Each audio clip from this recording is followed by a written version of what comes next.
Pharmacovigilance, suspension de l'autorisation de mise sur le marché de progestérone retard Farlon.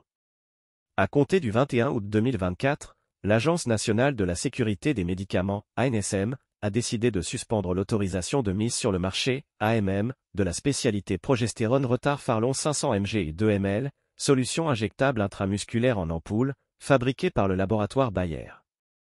Cette décision fait suite à la publication de 2 études épidémiologiques préoccupantes. Index revers pointant vers la droite blanc. Première étude, une étude a révélé un risque accru de cancer dans la descendance des femmes ayant été exposées à l'hydroxyprogestérone, caproate, durant leur grossesse, comparativement à celles qui n'ont pas été exposées.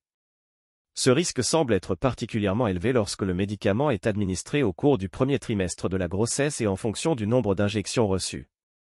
De plus, l'utilisation de l'hydroxyprogestérone durant le 2e ou le 3e trimestre pourrait encore accroître le risque de cancer chez les garçons, sans effet similaire observé chez les filles.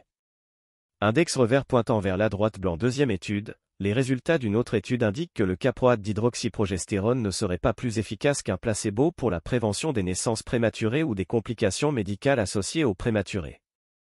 En France, ce médicament n'est plus commercialisé depuis avril 2023, et l'ensemble des boîtes encore présentes dans le circuit de distribution ou en pharmacie fera l'objet d'un rappel à compter du 21 août 2024.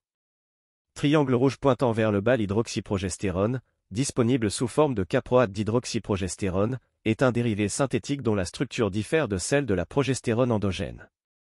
À ce jour, un seul médicament contenant du caproate d'hydroxyprogestérone est autorisé en France et en Algérie, la spécialité progestérone retard Farlon 500 mg et 2 ml.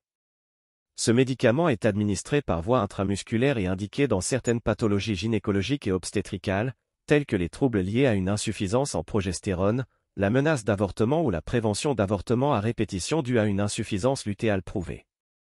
En conséquence, le PRAC, Comité de pharmacovigilance, a conclu en mai 2024 que les bénéfices du caproate d'hydroxyprogestérone ne justifient pas les risques encourus dans l'ensemble des indications autorisées. Par conséquent, le comité a recommandé de suspendre l'autorisation de mise sur le marché de tous les médicaments à base de caproate d'hydroxyprogestérone. N'hésitez pas à demander des modifications si nécessaire.